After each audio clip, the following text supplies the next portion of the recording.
Chapter 17. Storms came early with rain, and between the rains fierce winds struck the island and filled the air with sand. During this time I made myself another dress, but most of the days I spent fashioning a spear to catch the giant devilfish. I had seen this spear made, as I had seen my father make bows and arrows, yet I knew little about it, no more than I had about the others. Still, I remembered how it looked and how it was used. From these memories, I made it after many errors and many hours of work, sitting on the floor while Rontu slept nearby, and the storms beat upon the roof.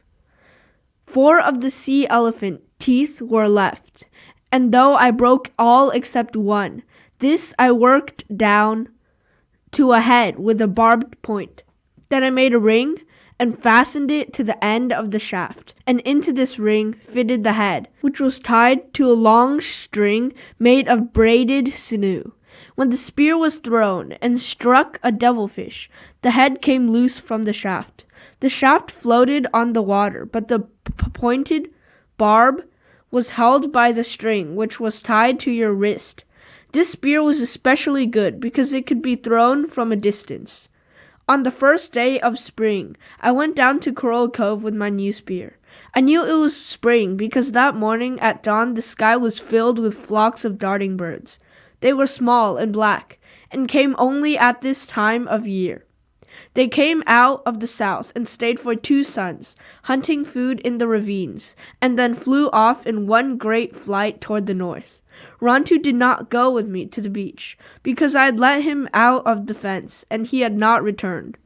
The wild dogs had been to the house many times that winter, and he had paid no heed to them. But the night before, after they had come and gone, he stood at the fence.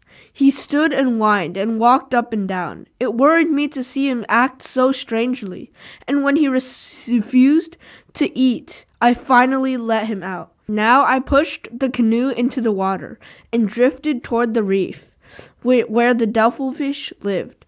The water was so clear that it was like the air around me. Far down the sea ferns moved, as though a breeze were blowing there, and among them swam the devilfish, trailing their long arms. It was good to be on the sea after the winter storms, with the new spear in my hand. But all the morning, as I hunted the giant devilfish, I kept thinking of Rontu. I should have been happy, yet thinking of him I was not. Would he come back, I wondered, or had he gone to live with the other wild dogs? Would he again be my enemy? If he were my enemy, I knew that I could never kill him, now that he had been my friend.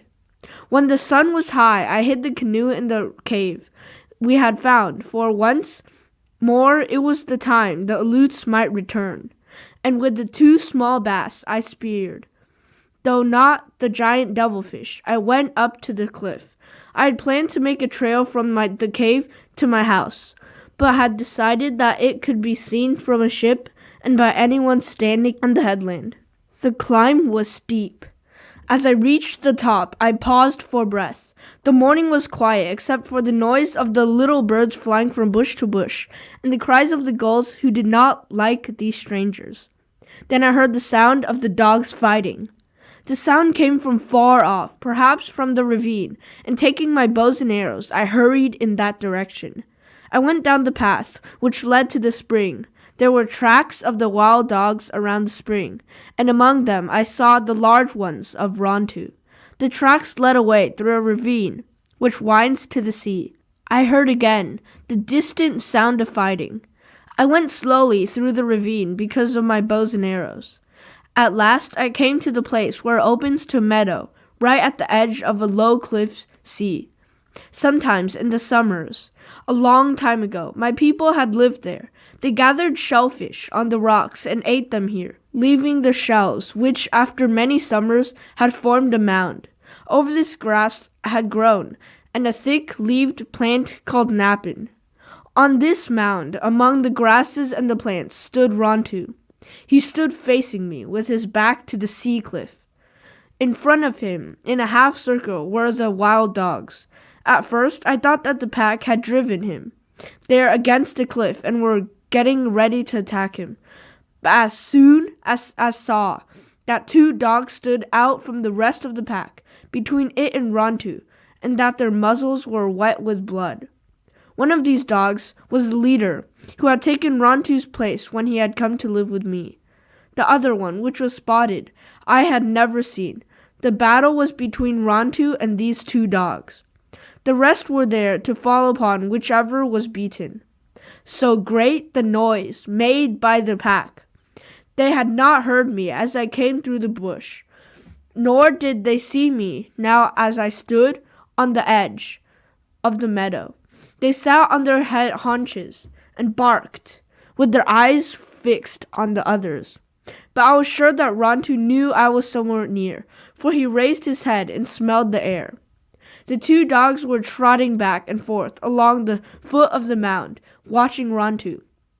The fight had probably started at the spring, and they had stalked him to this place where he had chosen to fight. The sea cliff was behind him, and they could not reach him from that direction, so that they were trying to think of some other way.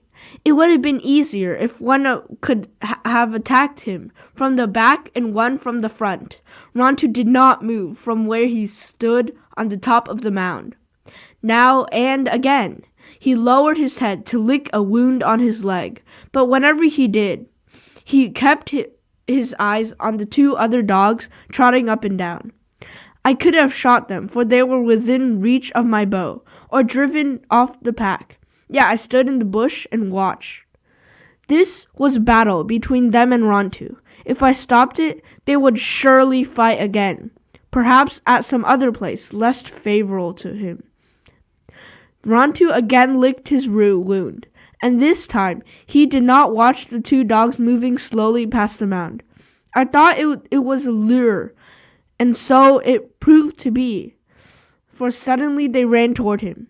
They came from opposite sides of the mound, ears laid back and teeth bared. Rontu did not wait for the attack, but leaping at the nearer one, turned his shoulder and with his head lowered, caught the dog's foreleg. The pack was quiet. In the silence, I could hear the sound of the bone breaking, and the dog backed away on 3 legs. The spotted dog had reached the top of the mound. Whirling away from the one he had crippled, Rontu faced him, but not in the time to fend off the first heavy rush. Teeth slashed at his throat, and as he turned his body, struck him instead on the flank, and he went down. At that moment, while he lay there on the grass with the dog circling warily and the pack moving slowly toward him, without knowing that I did so, I fitted an arrow to the bow. A good distance separated Rontu from his attacker, and I could end the battle before he was wounded further or the pack fell upon him. Yet, as before, I did not send the arrow. The spotted dog paused and turned in his tracks and again leaped, this time from behind. Rontu was still laying on the grass, with his paws under him, and I thought he did not see that the other was upon him. But crouching there, he suddenly raised himself and at the same time fastened his teeth into the dog's throat. Together they rolled off the mound, yet Rontu did not let go. The pack sat restless in the grass. In a short time Rontu rose to his feet and left the spotted dog where it lay. He walked to the top of the mound and lifted his head and gave a long howl. I'd never heard this sound before. It was the sound of many things that I did not understand. He trotted past me and up the ravine. When I got to the house, he was there waiting, as if he had not been away or nothing had happened. In all the time he lived, Rontu never left again, and the wild dogs, which for some reason divided into 2 packs, and after that never returned to the headland. This is the end of chapter 17.